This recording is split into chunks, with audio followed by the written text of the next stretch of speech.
Am I the a-hole for breaking up with my girlfriend because she changed her looks to resemble my dead wife? My 35 male was married to Laura for 7 years. We have a son who is 10 now. She was the light of my life, but when we were both 28, we found out that she had a rare form of cancer. She passed away 5 months later.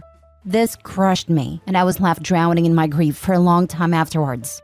My son and I have been attending therapy weekly ever since. It's been tough, but I feel like we've made a lot of progress. I didn't feel up to another relationship for a while. I filled my time with hobbies, friends, and spending time with my son and family. Then, a little over a year ago, I met Kayla, 33 female, at a work event. We share a hobby that's pretty niche where I live, so we had a great time chatting about it. Eventually, we began to go out together. She's great, but different from my wife. I love her for who she is as an individual. I was hesitant at first, but after speaking with my therapist, I decided to try for a committed relationship if we took it slow. At first, she was amazing.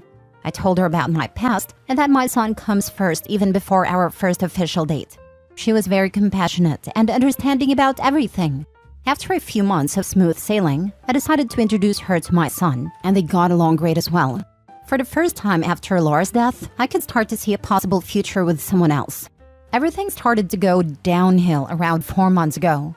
She seemed to be a bit more distant than usual, so I sat down with her one night to ask her what was wrong. She teared up a bit and confessed that she felt I had been neglecting her lately. She then said that she feels like I'm using her as some replacement for my dead wife. This came as a total shock. A part of me will always love Laura, but I didn't feel like I was ignoring Kayla or anything. I asked for some specific examples, but she didn't say much afterwards.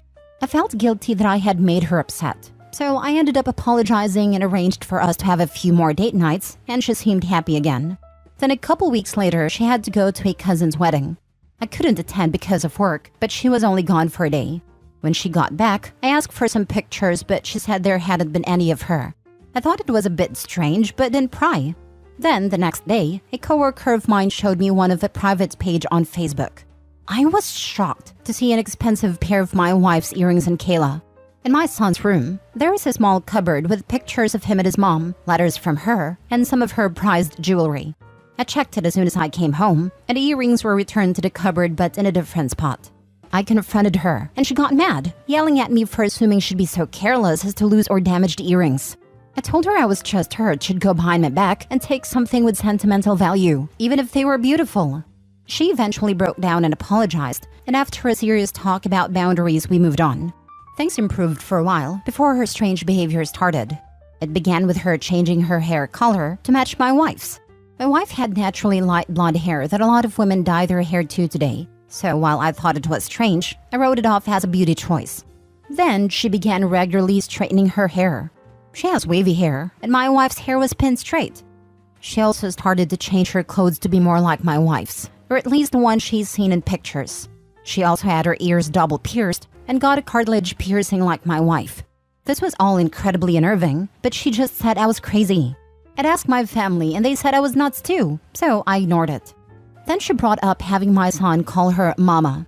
I said I wasn't a huge fan of the idea, but if my son wanted it, I supposed I'd be fine. She went on a whole rant about how it was different, because he called my wife Mommy, so it's not like she's stealing a title. He said no, and she was a bit cold to both of us for days. She seemed like a totally different woman than the one I fell in love with. But everyone around me just said I was probably nervous, since it's my first relationship after Laura's passing. The final straw was when she got a tattoo that was almost the exact same as my wife's. It was in the same spot, same color, just with a slightly different design. That was my final straw. I sat her down and confronted her a week ago with everything. At first, she denied it all, but then broke down in tears and said I never loved her. She said she felt that she had to live up to the memory of a ghost. This upset me because I had asked her before what I did specifically and she wouldn't discuss it. Plus, she was the one being weird and copying Laura. She kept sobbing and saying I didn't love her. I got so sick of it. I yelled at her saying that if she felt so unloved, we should just break up. I honestly do like her, but I've seen how miserable she has been lately. And I don't think this relationship is good for her mental health. She got dead silent and just left and drove away. I was just so tired of everything. Later that night, she tried to end herself with pills and barely survived. She has no living family, so I was listed as her emergency contact. She wrote a long letter to me saying she loves me so much, but obviously I don't feel the same. And that maybe if she was dead too, I'd love her, even a fraction of how much I loved my dead wife. I'm distraught over this. She's been so strange lately, but before all of this, I really did love her. My mom and siblings keep on saying that I'm awful for pushing her to this point, and that instead of ending it, I should have doubled down in reassuring my love for her. They all got along great with her, and had been hinting that they wanted us to get married so my son would have a mother again, and possibly some siblings. I didn't think I was the a-hole, but my whole family's being cold to me and I have no idea what to do. They're saying I should go visit as soon as possible, and support her with this to rekindle our relationship. I'm not sure if I want to do that. She's so unhappy with me and seems obsessed over my dead wife. I keep on thinking over this and wondering if I should have reassured her of my love again or broken up with her in a more tactful way. Am I the a-hole? I'm sorry this is so long. My brain is still scrambled from the whole thing and I'm rambling. Now for the top comments. Things about to get crazy. Get as far away as possible. Not the a-hole though. You need to get her away from you and your son now. Self-harm attempts or threats are one of the biggest predictors of DV. And she is obviously a very emotionally unhealthy, manipulative woman. Please run. This times a million. Please, at least be in touch with an attorney and file for an order of protection if in the US. This is not safe for you and your son. I can't tell if she lives with you or not, but if she does, please go stay with someone you trust for a few days to give her time to clean her stuff out without the opportunity for confrontation. Maybe have cameras on just in case. Get yourself and your son safe. Go no contact in every possible sense. And please know that this is not your fault, and you deserve to be loved again by a true partner. She seems disturbed, and your family wants this woman around your son? Big no. And to commit to her and have kids with her? No, no, no, no, no, no. Yeah, it's long past due for Kayla to be tossed away and for him to start anew. But I fear Kayla did her damage in Opie, and now he will be hesitant about dating again. Good luck, Opie. Bringing a woman into your son's life that is mentally unstable is not better than not having a mother figure. If you are going to have any sort of healthy relationship, she needs to be happy first. Anyone worth being with will understand your son comes first and so should she. That means a mentally stable partner.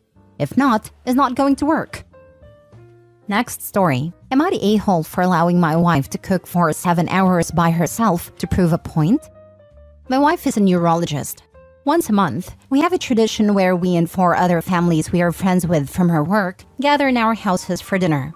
This month was our turn to host. Usually I cook all the meals at home because my wife is an incompetent cook, although she claims she's amazing at it. When she cooks, she would crank up the heat to max and says that it just cooks the meal faster. And it doesn't make any difference. It does. Friday night, I was doing prep work on all the vegetables since I was going to be cooking for around 7 hours yesterday. I was almost done when my wife came into the kitchen complaining that I was wasting my time and that I should be helping with the children. I got annoyed. We've had this fight for years. If I cook something simple for the next 4th month, she would nag me for weeks after each dinner with her friends about how I embarrassed her.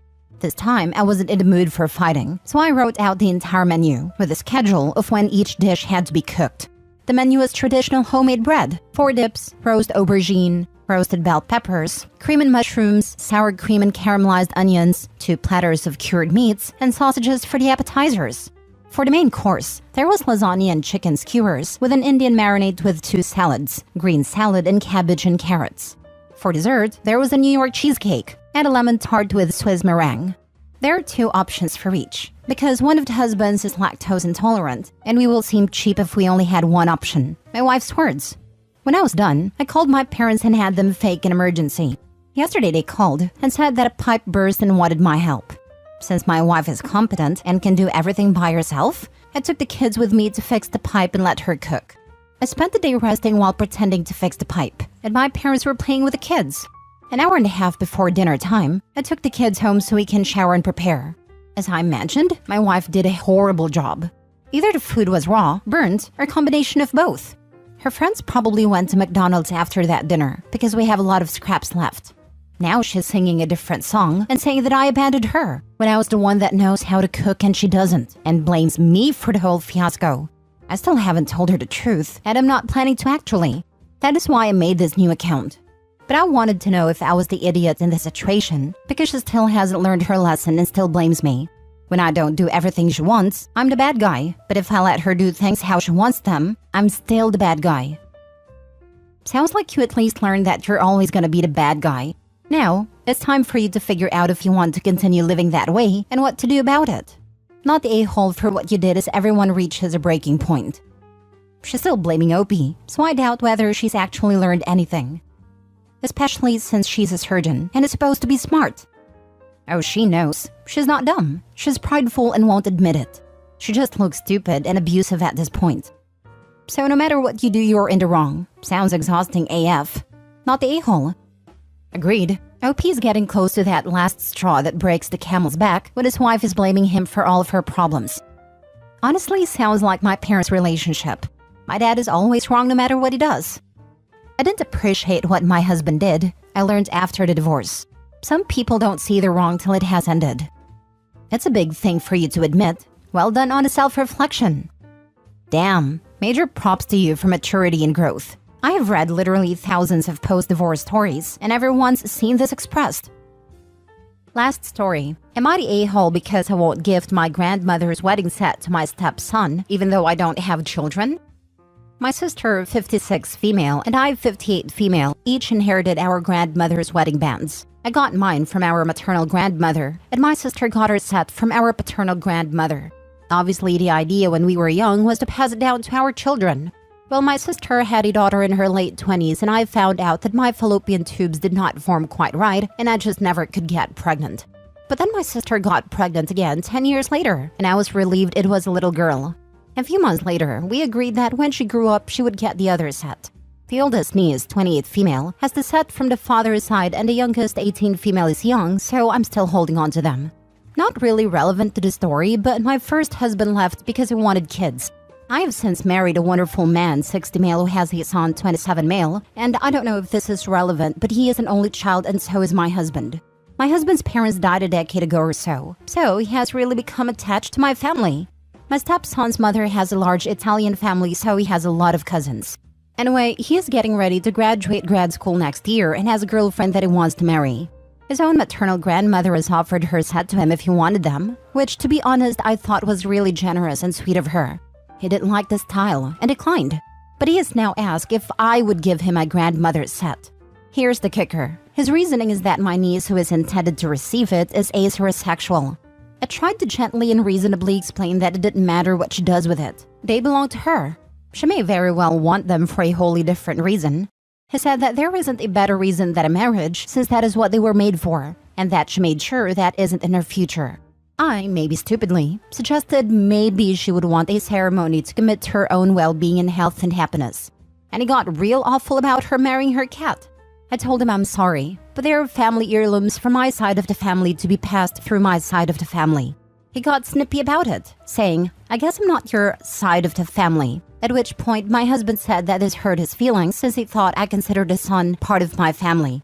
An absolute mess of hurt feelings ensued, and it ended with a stepson storming off and my husband in the guest room. And I'm here completely alone. No kids of my own to give this to, and my husband acting like I just somehow severed him and his son from my family.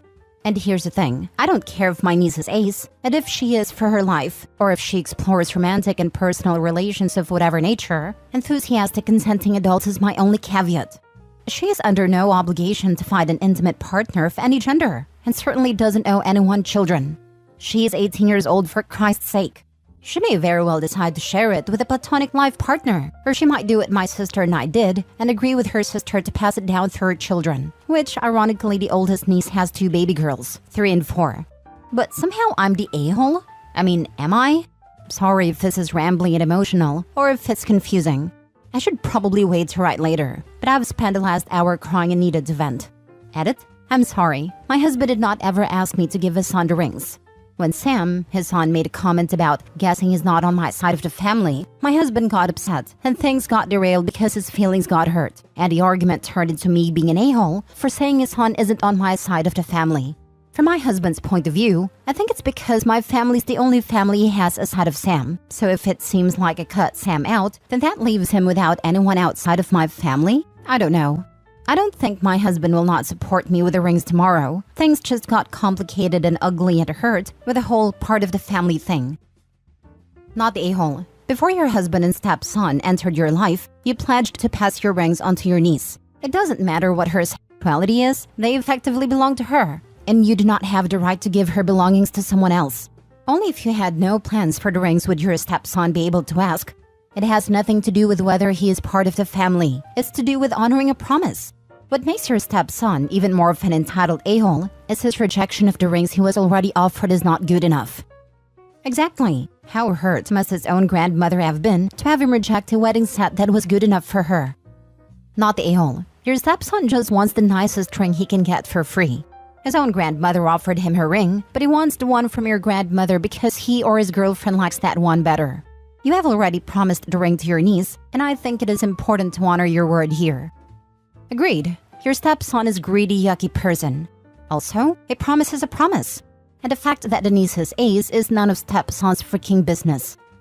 Also, please keep the ring set safe and secure. We've heard too many stories on here about entitled family members helping themselves to jewelry after they've been told no.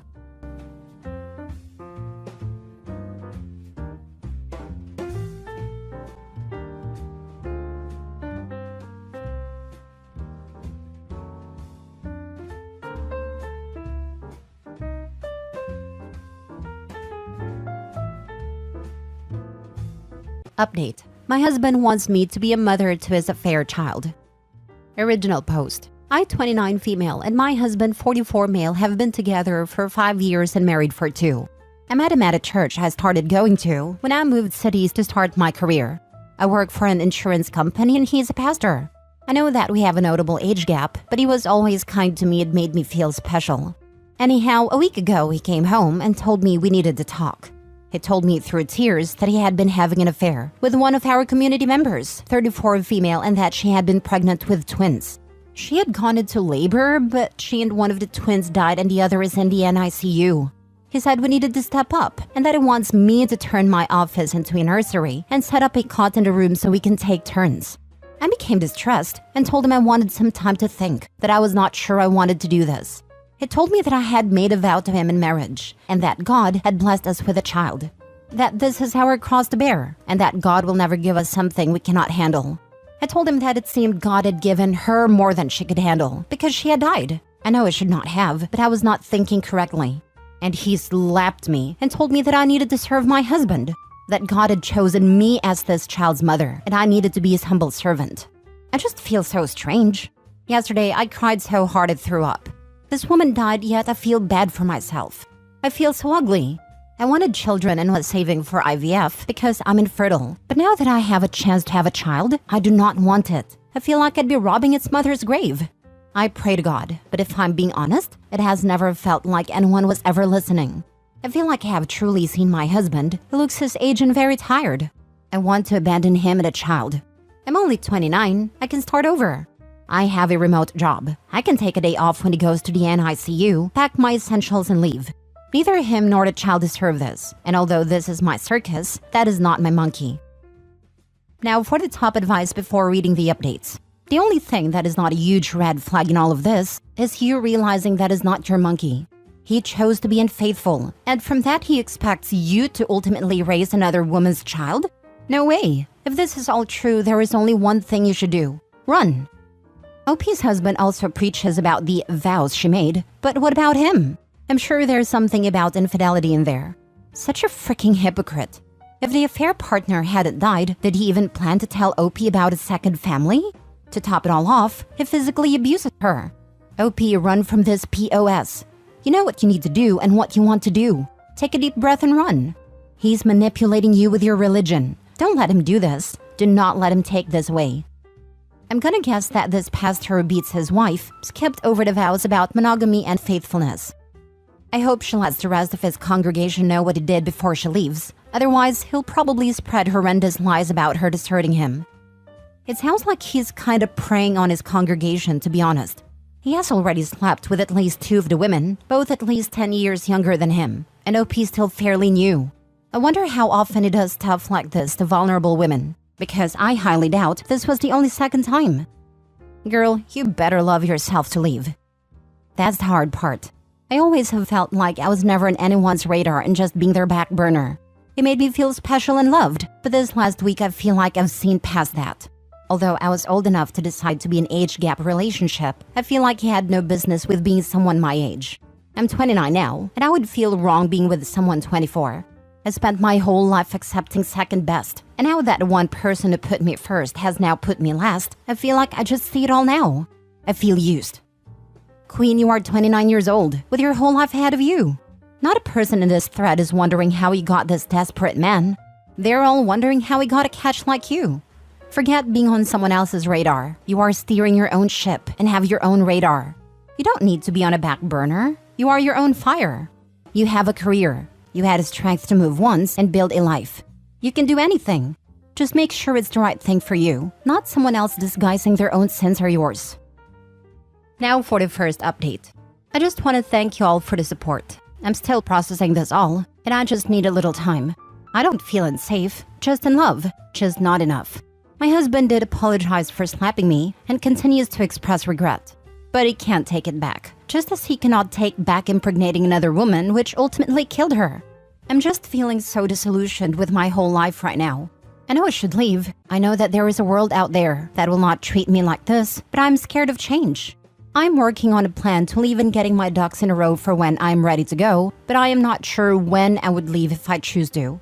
Many expressed that I should make a report to the police about him slapping me, and they're probably right, but that would likely cause me more problems than it would be worth. If I leave, it might make him want to contest the divorce more, and if I stay, it would cause more tension. I've been working on my left hook though, because I won't let him get away with it again. I'm not violent myself, but I'm down for a tussle, because although I'm hurt, I'm angry. I'm not sure if there will be an update because I'm still unsure. I can make all the plans in the world, but the changes scares me almost as much as bending to his will. I've been praying about it, but I see no clear answers nor guidance. I don't know. Funny thing, I'm jealous of the people saying that this is fake. It's like I want my life to be like it was 2 weeks ago. I could read a crazy story on the internet and think, wow, that's crazy. Seems kind of fake. And keep scrolling and go about my life. Only I can't scroll away in real life, because that's just not how life works. I don't owe anyone proof of my life tragedies, least of all strangers on the internet whom I will never meet. But I do thank all who have given support. I wish I could tell you I packed my bags and left his sorry butt, but I'm not strong enough yet. It's not that easy to do in real life as it turns out. 1. You will recover and be happier, healthier, and better for it. I was married to my abuser for 7 years. I started over after leaving him at 29. At a year since, I've started a new career, married my best friend, taken up new hobbies, traveled, lived in new places. It's been amazing.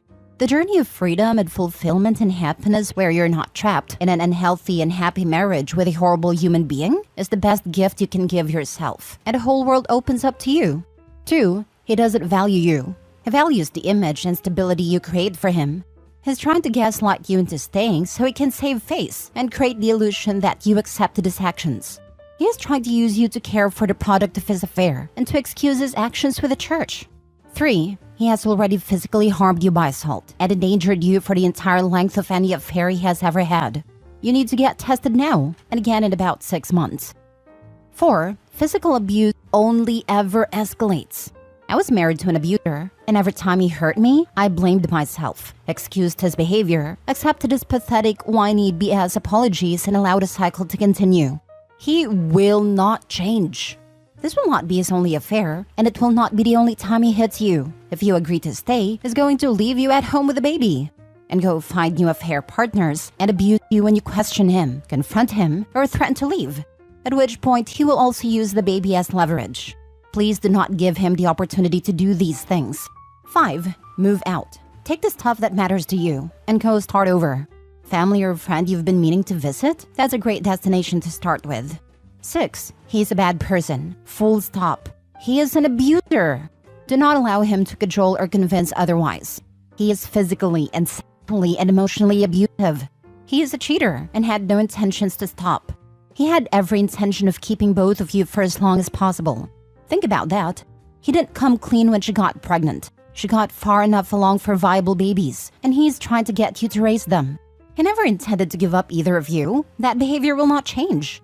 He is a manipulator. This man was a pastor that got into a relationship with a member of the church while married himself, and then hit his wife when she wouldn't comply with his demands. There was no redeeming quality about him. He just had the ability to hide who he really is. He is a narcissist. I recommend heading over to r/narcissistic abuse and r/narc abuse and divorce for additional support and a place to talk with others that will understand. 7. Good luck from one woman who has escaped a guy like this to another. You will be okay. You will heal. You have a better, bigger, happy, healthy life waiting for you. Please take care of yourself. I'm praying for you. Don't take his nonsense. And when he tells you God told me, because he will, don't fall for it. You deserve to be happy. If he hit you once, he can do it again. Also, that church. The fact that some people knew and he is now asking them to help you create a nursery, to sacrifice your office, your space, to make way for this baby? Watch out for those people. They are enablers. Do not share your plans with anyone that you do not trust 100%. Do not let him gaslight you into believing that you can now have the life you've always wanted. Please think about finding a good therapist, not through that church, an actual licensed one, to see things clearly. There might even be resources around you that you are not aware of. You have every right to be angry. Pressing charges would hold him accountable for his actions. It might also give you the necessary push and help to get out of there ASAP. Yes, it will create more tension, but this is not your fault. Do not think of it in terms of how he could act. This isn't about his wants or needs. This is about yours. And right now, you need to get the heck out of there.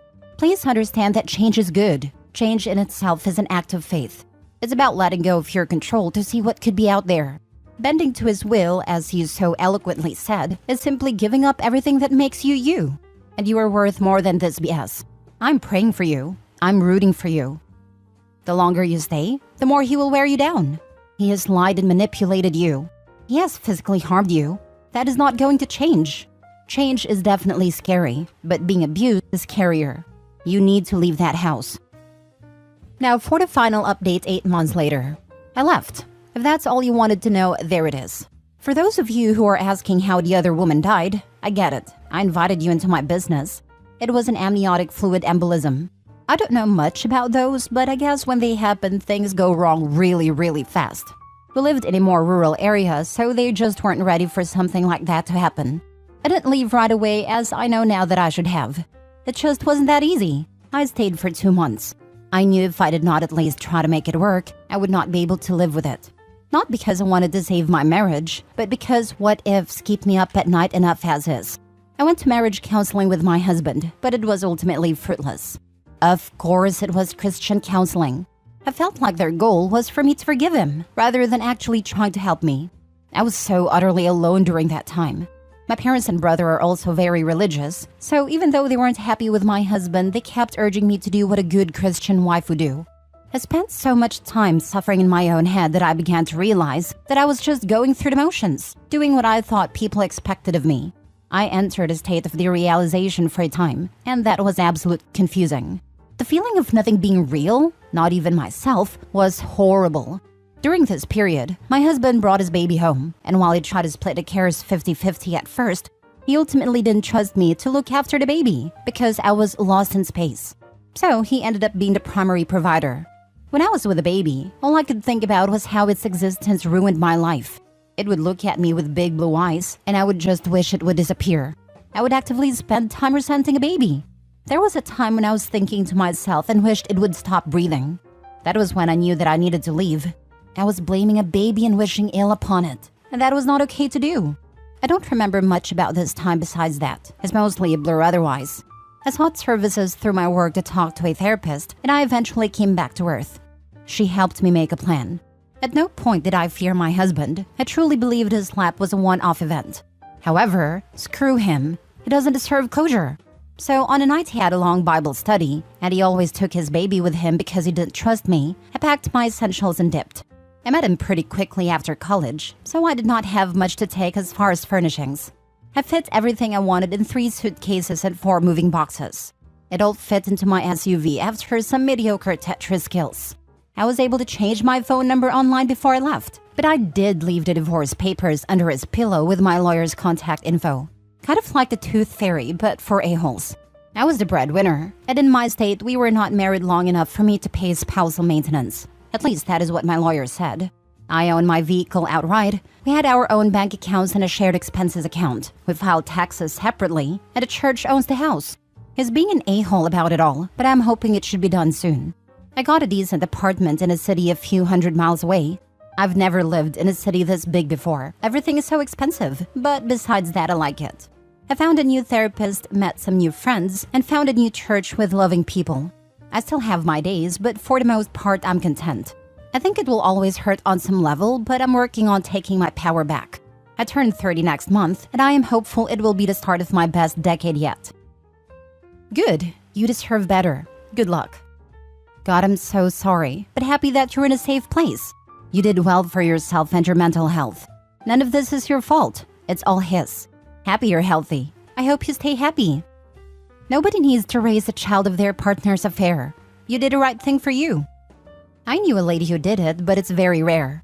Way back in the 80s, a lady I worked with, her daughter was a teenager. She was in a miserable marriage. She was raised super fundy and married at like 18 or 19, and just couldn't contemplate divorce. It terrified her. She worked for her husband's company, desperately wanted another baby because her daughter would be going off to college soon, and she'd be stuck alone with this a-hole she hated. She was really depressed that she couldn't get pregnant again. Well, wouldn't you know it? Look, honey, the Lord blessed us. Someone her husband knew had a relative who got pregnant in high school and didn't want to keep it. I want to say the lady's name was Lynette, something country like that. We worked at a Walden Books in the early 80s.